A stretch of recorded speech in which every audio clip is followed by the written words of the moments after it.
that was it. There was no 1 + 1 + 1 = 3, egg, yolk, water, fire. There was none of that foolishness. The Quran was very direct and very straightforward in its teachings. So I gave my heart to Islam that night in my living room, reading the Quran.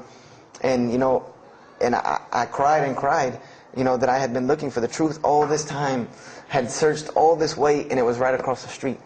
Right across the street from my house. And so I went back on Monday to accept Islam and ask these Muslims where in the world they've been all this time. And I go, ready to go in there and do my thing, and I go and the masjid is locked. And because they only came on Fridays in for Isha during that time, and I didn't know. So I said, okay, I guess I have to come back on Friday. Because every time I passed by the masjid after that, it was always locked. So I came back on Friday and I took my shahada. And as they say, the rest is history. But I don't travel around the world, and this was in December of 1998. I don't travel around the country and the world telling my story, just for the entertainment value. Even though I've been told it does have some entertainment value, I don't tell it for that person for sure. If that was the only reason, then you could just get it off of YouTube and it was the same exact story. I'm going to finish with this, and I hope you can give me 10 more minutes, inshallah, to tell you why I go around telling my story. I tell my story to let everyone realize that there are millions and millions of people just like me. Just like me in 1998, searching for the truth, can't find a way out. There are millions of people. There are probably millions of people in California, hundreds and thousands, if not millions, right here in in Orange County and Los Angeles in the Southern California area, that want to know the truth, that are tired of hearing the same garbage preached to them over and over again, tired of this shaitan bots telling them the same thing over and over again, tired of the world being in the condition that it's in, tired of their life being in the condition it's in. And we as Muslims have the solution to every single one of their problems. And guess where we keep it at? Right here inside the masjid. Right here inside the masjid we have all of this truth. We have the solution to every problem in the world. You want to solve the world hunger? The problem of world hunger? Islam has the problem. You want to solve the problem of world poverty? Islam has the answer. You want to fix the economic situation of this country? Islam could fix it tomorrow. And this was in an op-ed piece in the Washington Post. In the Washington Post there was an op-ed piece that the two markets that are falling apart in this country are investments and housing.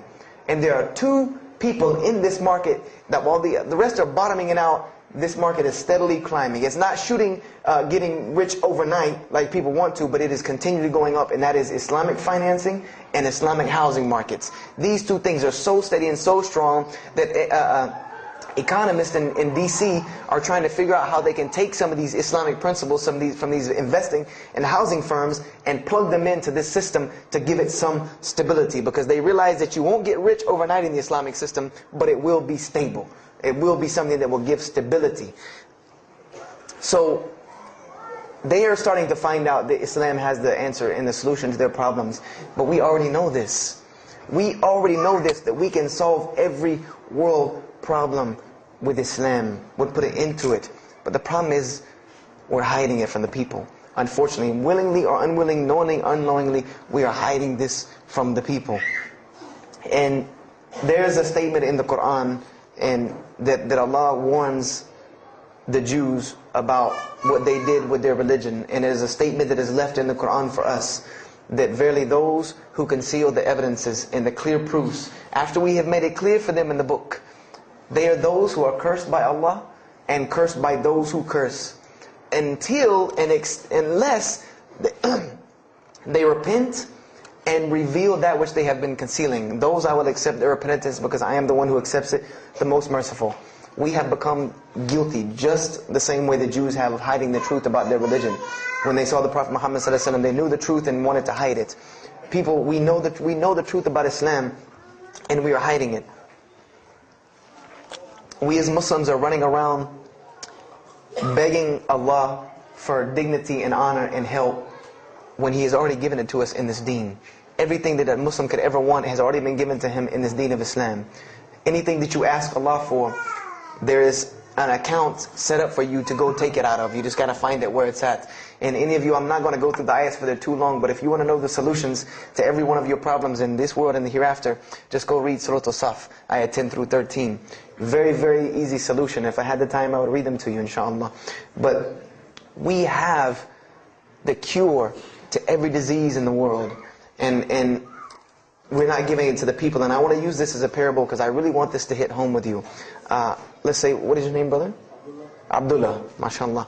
Let's say me and Abdullah are best friends, we're brothers in deen, we're roommates, and we've been roommates for years and years and years. And let's say brother Abdullah has contracts an illness, a disease, that is one of the most painful diseases that any human being can ever go through in his life, and it's not something that's going to kill him quick. Let's say this disease is going to suffer and fester with Abdullah and make him not be able to eat, sleep, nothing. He's just miserable all the time. When I come home in the evening, he's rolling around on the floor in pain. And let's say I know him in this condition, and let's say one day I come across the cure for his disease. Someone tells me that if you give this to Abdullah or anyone like him, he will be instantly cured and he will never suffer again. And let's say I take that and put it in my pocket, and I don't give it to Abdullah. Why? Why don't you give it to Abdullah? Well, number one, I'm way too busy. I have 2 jobs, going to school, I have a long commute back and forth, I got to drive up and down the 405 every day. I don't have time to give Abdullah this medicine, man. If he wants the medicine, he'll go get it himself. I don't have time, I'm really busy. Number 2, I'm not a doctor. I should not be prescribing Abdullah medicine, and I'm not knowledgeable in medicine. He should, if he wants help, he should go see a doctor. I'm not a doctor. Number 3, Abdullah's, please forgive me, but Abdullah's kind of stubborn. He doesn't really listen very well. He probably, he's kind of set in his ways. So even if I tell him this medicine is good for him and it'll cure him, he probably wouldn't even take it anyway. So why waste my time? Do any of these excuses sound familiar? And let's say I don't give this medicine to Abdullah and he dies. And let's say he dies the most painful death that you can ever imagine. I want to ask you a kind of rhetorical question. Do you think on the Day of Judgment that Allah is going to call me and Abdullah up and ask him about this incident between me and him because I've oppressed him? I have oppressed him. I've allowed him to suffer knowing that I could ease his suffering. I'm sure Allah is going to ask us about this. But the beauty about Islam is that if Abdullah was a good Muslim, bore this disease patiently and died, he dies as a shaheed, inshaAllah. And on the Day of Judgment, this is how beautiful Islam is, that he could very well come before and Allah ask us about this, and brother Abdullah say, you know what? Allah, I forgive him. So you forgive him. This is the beauty of our religion. And Allah will forgive me. But the disease I want to tell you about is the disease that every single non-Muslim walks around with every single day, and they don't even know it. It has no real physical symptoms, and that's the disease of shirk, the disease of being jahl, being ignorant about Allah subhanahu wa ta'ala. Allah gives them life, and they worship someone else. Allah feeds them, and they thank someone else. He created them and fashioned them in the womb of their mother and knows them better than they know themselves. And they have no idea who He is. They don't even know who He is. If that doesn't pain your heart to see a person in this condition, then for sure the hearts have become hardened. Because when I see non-Muslims, especially when I sit in places like airports, I see this disease. I see it on them. I see them walking around with it. And there's so many of them passing me, I think to myself, there's no way I could talk to all of them. There's nothing I can do. And this disease is something that not only is not going to show up as a physical symptom, and is going to leave them ignorant about Allah subhanahu wa ta'ala, but when the day they die, they will die the most physically painful death that anyone can ever suffer. The Rasulullah ﷺ said that when the angel of death comes to the disbeliever, it doesn't come kindly. He yanks the soul through the nose, and it's as if his flesh is torn from his bones. It's as if they take Brother Abdullah and turn him upside down and stuff him in a human paper shredder. This is the death that is waiting for those who do not know Allah subhanahu wa ta'ala. And you know the unfortunate thing? That while you've been sitting here listening to me, thousands of people have died.